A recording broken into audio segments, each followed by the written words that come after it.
새롭게 주목받는 사업들이 어떤 게 있는지, 그리고 이러한 부분들이 실제 채용에 어떤 영향이 있는지 살펴보는 것은 굉장히 중요한 부분이라고 생각을 합니다. 전문가 두 분을 모시고 신사업에 대해서 살펴보는 시간을 가져보도록 하겠습니다. 지금 이 NFT와 자율주행 로봇이 어느 정도까지 와 있는지 일단 이 부분을 좀 말씀 주시면 좋을 것 같아요. 최근 스타벅스가 NFT 기반 리워드 프로그램 스타벅스 오디세이를 출시해서 화제가 되었었는데요. 이 프로그램 같은 경우에는 이제 간단한 게임이나 미션을 통해서 NFT 보상을 얻고 또 그 보상을 얻은 다음에 이제 스타벅스 리저브 로스토리 초대라든지 아니면 코스타리카 커피 농장 여행 등의 혜택을 받을 수 있는 이런 프로그램이었습니다.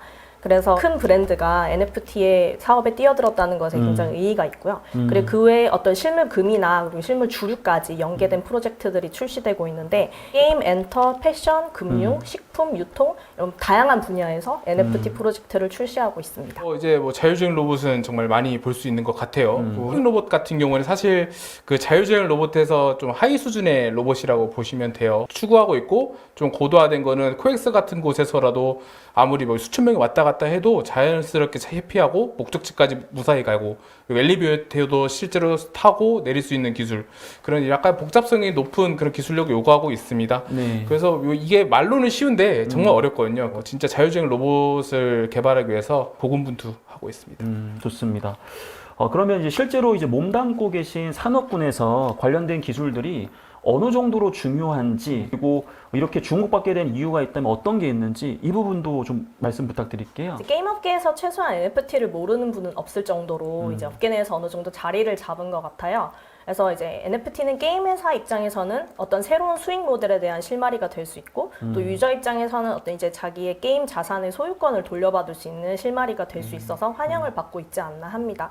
예를 들어서 게임 같은 경우에 제가 아무리 열심히 플레이하고 또 과금을 많이 해서 그 다음에 레벨을 많이 올리고 좋은 아이템을 가진다고 해도 게임 회사가 어떤 사정상 그냥 서비스를 종료해버리면 거기서 끝이었잖아요. 근데 이제 NFT가 등장함으로써 게임 자산들을 NFT화한다. 그러니까 블록체인상의 기록을 남기면 이제 게임 서비스가 종료가 된다고 하더라도 이제 유저 입장에서는 자산으로 남길 수 있는 그런 수단이 된 거죠. 알겠습니다. 좋습니다. 자율주행 로봇은 어떤가요? 자율주행 로봇은 이제는 뭐 우리 인류 문명에 영향을 미칠 거라 봅니다. 좀 더 크게 나가면. 그래서 그건 너무 좀 거창한 것 같고, 그냥 조금 축소해서 약간 산업계로 좀 보자면 경제성과 안정성 부분에서 큰 영향을 미칠 거라 생각을 해요. 그 실제로 생각을 해보면 사람은 8시간 정도 일을 하고 휴식을 취하고, 그리고 만약에 창고 같은 데서 24시간 돌려야 되면 그 24시간 채우고 3명이 필요한데 로봇 같은 경우에는 한 직무에 한 대 로봇만 있으면 되거든요.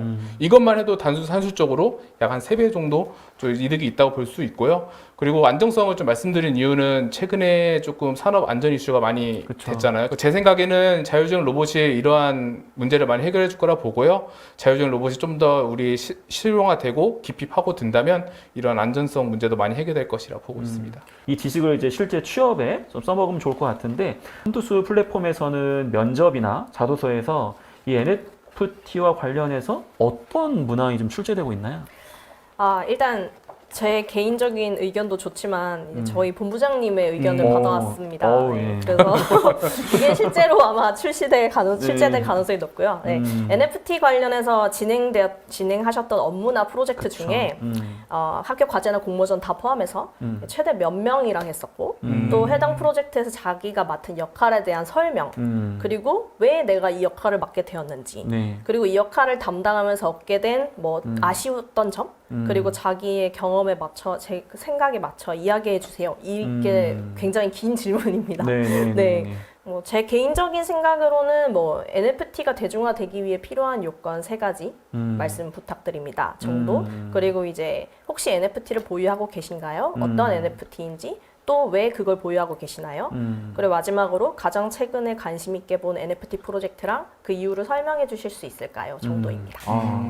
이 공통적으로 철저하게 이제 직무 수행 능력과 관련된 질문들인 것 같아요. 그래서 이 분야에 정말 관심을 많이 갖고 있느냐, 기본적인 개념을 이해하고 있고, 그 다음에 실제 경험을 통해서 어떤 교훈을 얻었는지 그런 질문들인 것 같은데요.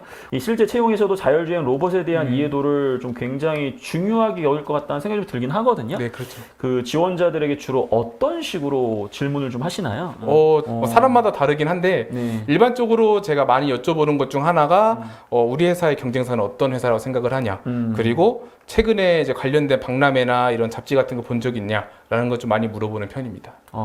혹시 자금 인사 담당자의 관점에서 볼 때 이렇게 신사업에 대해서 좀 질문을 하는 의도가 있다면 어떤 게 있는지, 특히 지원자의 어떤 모습을 보고 싶기 때문에 이런 신사업에 대해서 계속 질문을 많이 주는 걸까요? 일단은 가장 큰 건 로열티 확인과 그 성장 가능성인 것 같아요.